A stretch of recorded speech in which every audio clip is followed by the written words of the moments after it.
DNC-aligned judges to throw me and other candidates off the ballot and to throw President Trump in jail. It ran a sham primary that was rigged to prevent any serious challenge to President Biden. Then, when a predictably bungled debate performance precipitated the palace coup against President Biden, the same shadowy DNC operatives appointed his successor, also without an election. Okay, y'all, so Robert F. Kennedy has suspended his campaign, absolutely eviscerating Kamala Harris, the DNC, absolutely eviscerating them while he endorses Trump for president. He says it's an opportunity for him to keep his campaign going.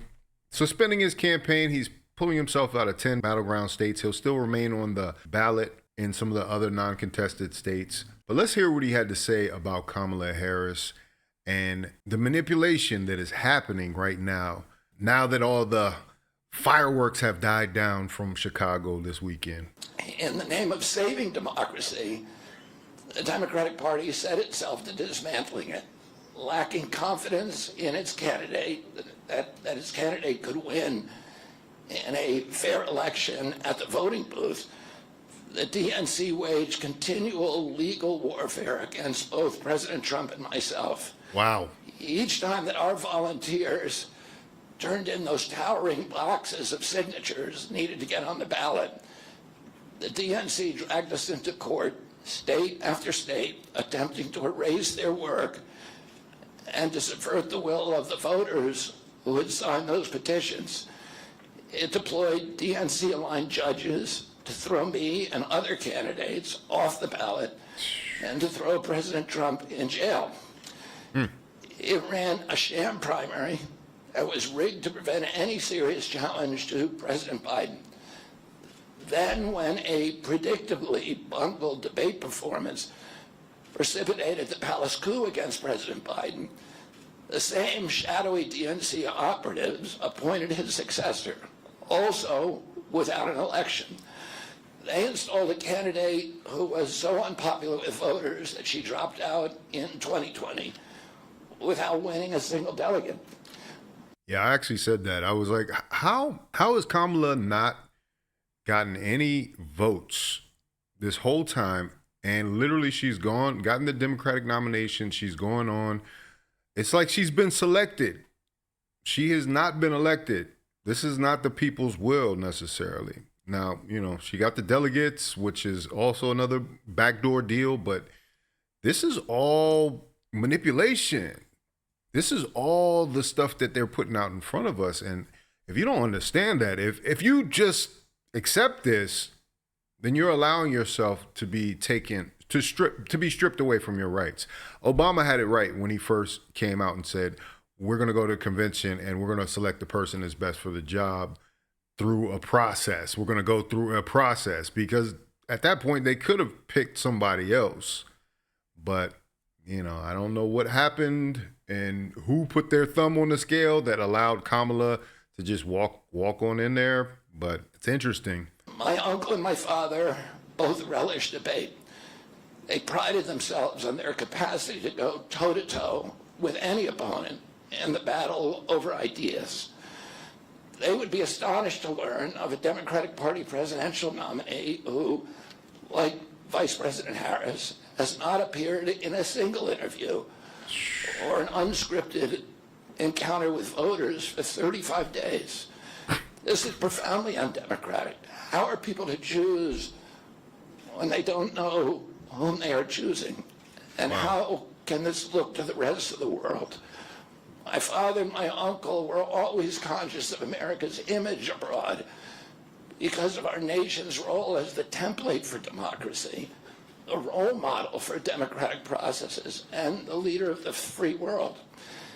Instead of showing us her substance and character, the DNC and its media organs engineered a surge of popularity for Vice President Harris based upon, nothing. No policies, no interviews, no debates, only smoke and mirrors, and balloons in a highly produced Chicago circus. There, in Chicago, a string of Democratic speakers mentioned Donald Trump 147 times just on the first day. Oh, who needs a policy when you have Trump to hate? In contrast, at the Whoa. Do you hear that? Who needs a policy when you have Trump to hate? That's what I've been saying forever. I'm like, where is the policy? The policies that they have put forth are very inadequate, and they're not telling us much about Kamala Harris's plan to be a president in the future. Now, I know they're still banking on the fact that they're like, hey, well, we just got into this, Biden just dropped out 5 weeks ago. But by now you should have come up with something. If the whole party is putting their faith into you, all your best minds should be there, and all of the policies should be on your website, which as of today, they're still not. At this point, if you're voting for her, you are purely voting for her on identity or your hate for Donald Trump.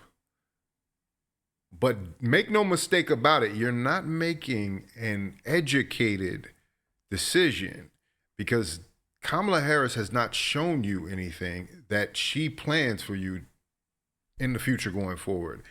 There's great flowery speeches, there's attacks on Donald Trump, and then there's actual policy. How are you going to give America the vision for the country that you have? If you're not doing interviews, you're not even telling us about interviews. That's what they say. They don't want you to make a gaffe, so they basically keep you behind closed doors. That shows that the people that are handling you, the people that are supposedly working for you, are not faithful, that you will be able to say something genuine, say something that would make sense for the voting public. RNC convention, President Biden was mentioned only twice in 4 days. I do interviews every day. Many of you have interviewed me. Anybody who asks gets to interview me. Some days I do as many as 10. President Trump, who actually was nominated and won an election, that's a fact, also does interviews daily. How did the Democratic Party choose a candidate that has never done an interview or debate during the entire election cycle? We know the answers. They did it by weaponizing the government agencies. They did it by abandoning democracy. They did it by suing the opposition and by disenfranchising American voters. What most alarms me isn't how the Democratic Party conducts its internal affairs or runs its candidates. What alarms me is the resort to censorship and media control. Yep. And the weaponization of the federal agencies. When a U.S. president colludes with or outright coerces media companies to censor political speech, it's an attack on our most sacred right of free expression, and that's the very right upon which all of our other constitutional rights rest. President Biden mocked Vladimir Putin's 88% landslide in the Russian elections, observing that Putin and his party controlled the Russian press, and that Putin prevented serious opponents from appearing on the ballot. But here in America, the DNC also prevented opponents from appearing on the ballot. Wow. And our television networks exposed themselves as Democratic Party organs. Over the course of more than a year, in a campaign where my poll numbers reached at times in the high 20s, the DNC-aligned mainstream media networks maintain a near perfect embargo on interviews with me. During his 10-month presidential campaign in 1992, Ross Perot gave 34 interviews on mainstream networks.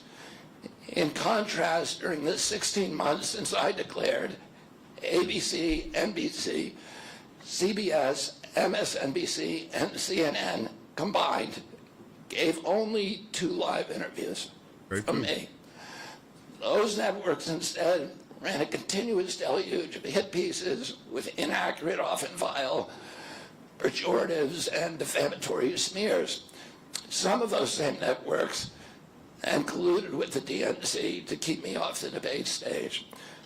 Representatives of those networks are in this room right now, and I'll just take a moment to ask you to consider the many ways that your institutions have abdicated this really sacred responsibility, the duty of a free press to safeguard democracy and to challenge always the party in power. Yeah, man, he was spitting on there, man. But either way, what do y'all think about that? I think RFK is an interesting candidate. I think he knew going in that it was going to be an uphill road. You know, I don't think he made any false assumptions about his possibilities of winning. But him being there, his presence being there, could be a spoiler either way.